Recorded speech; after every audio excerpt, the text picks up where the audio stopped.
Long before smartphones, before space travel, before artificial intelligence, there were people who saw it all coming.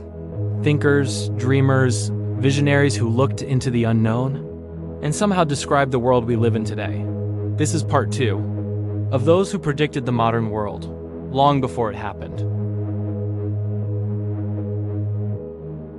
In the 1600s, French philosopher René Descartes looked at the human body and saw something remarkable: a machine. He believed that one day, humans would build mechanical beings that could move, think, and reason just like us. 4 centuries later, his vision became real. From humanoid robots to artificial intelligence, we've built machines that learn, speak, and even create. Descartes believed logic could power life, and he wasn't wrong. He didn't just study philosophy. He planted the first seed of AI centuries before the term existed. In 1896, Swedish scientist Svante Arrhenius made a discovery most people ignored. He found that burning coal releases carbon dioxide and that CO traps heat in Earth's atmosphere. He warned that if humans kept burning fossil fuels, the planet would grow hotter. At the time, it sounded impossible. Today, we call it climate change.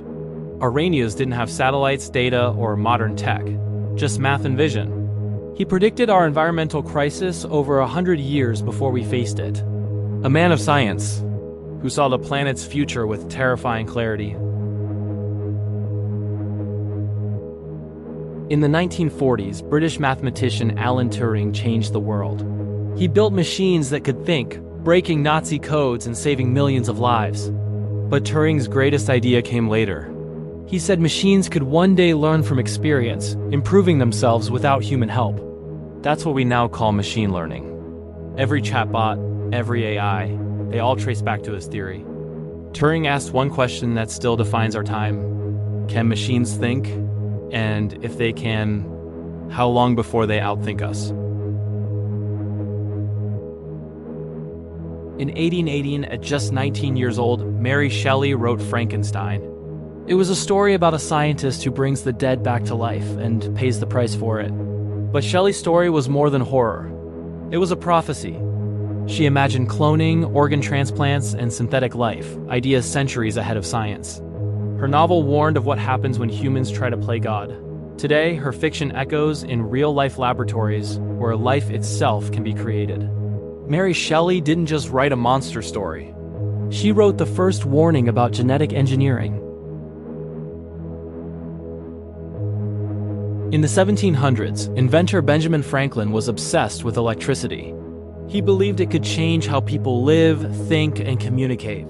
He imagined a world where information could travel instantly, powered by energy in the air.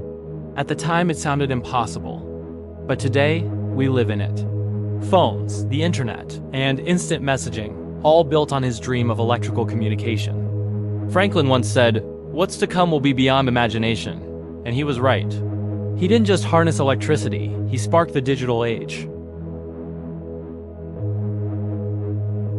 In 1898, legendary writer Mark Twain wrote about a strange invention, the telelectroscope. It was a worldwide network that connected people across the globe. Through it, he said, anyone could see and talk to anyone else anytime. Sound familiar? That's video calls, social media, and the internet, predicted nearly 100 years before they existed. Twain's imagination was limitless. He wasn't just an author, he was a futurist who saw a connected world long before cables were laid. The man who wrote Tom Sawyer also foresaw FaceTime. In 1984, author William Gibson released Neuromancer, a novel that changed everything.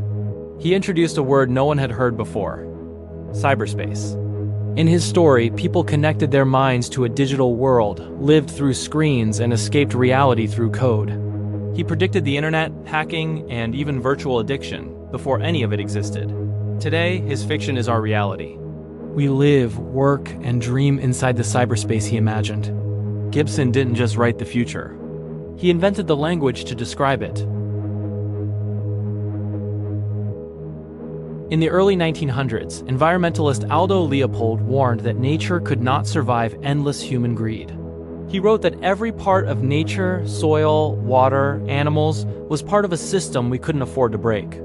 He predicted deforestation, extinction, and pollution long before they became global crises. His message was simple but powerful. If we destroy nature, we destroy ourselves. Leopold's words echo louder today than ever before. He didn't just study the earth, he tried to save it. In the 1960s, writer Philip K. Dick warned that reality could be faked, that memories could be edited and people could be replaced by machines. In his stories like Do Androids Dream of Electric Sheep?, he imagined a world where truth could be rewritten. Back then, it was science fiction. Today, it's called AI and deepfakes. He once said, reality is that which, when you stop believing in it, doesn't go away. But now, even reality can be programmed. Philip K. Dick didn't imagine the future. He saw it coming. In the 1800s, mathematician Charles Babbage designed something no one had ever seen before. A machine that could calculate, store, and process data, powered by gears and levers. He called it the analytical engine. It was never completed in his lifetime, but his blueprints became the foundation of the modern computer. Babbage imagined the digital revolution, before electricity, before screens, before the word computer even existed. He didn't just invent a machine. He invented the idea of computation itself.